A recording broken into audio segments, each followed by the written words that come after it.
चम दौड़ी रे बांधी हाथी पिठी रे घोषाड़ी घोषाड़ी कला पहाड़ दुर्दश आणिकी कौड़ी पहुँचला ना हुगुली नदी कूल बेंगल कलिकतार हुगुली नदी गंगा नदी कूल आउ ये गंगा नदी कूल श्रीजू मान को कला पहाड़ पोड़ीदेला रागरे ये गोटे कथा आज मालिका वचन आमे आलोचना करिया जाऊे शिष्य रामचंद्र पचारे कहले गुरुदेव से कला पहाड़ श्रीजू मान को पड़ा जी जगतर कर्ता जी जगतर नाथ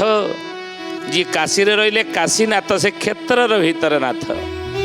जी बद्री रहिले से बद्रीनाथ से क्षेत्र से नाथ नहीं जी रामेश्वर रहिले रामनाथ कहगला से रामेश्वर नाथ से क्षेत्र नाथ जे द्वारिका रहिले जो प्रभु से द्वारिका नाथ बोलाइले द्वारिका नाथ आम कहले से क्षेत्र नाथ जी बद्री रहिले से बद्रीनाथ से क्षेत्र नाथ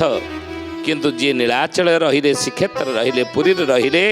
से बद्री द्वारिका काशी एवं द्वारिका रामेश्वर भली नाथ नुहंती वसुधैव कुटुंबक न्याय सारा जगतर नाथ जगन्नाथ स्वामी नयन पथगामी भवतु मे आदिगुरु शंकराचार्य उदात कंठर उद्घोषणा करिसेंति।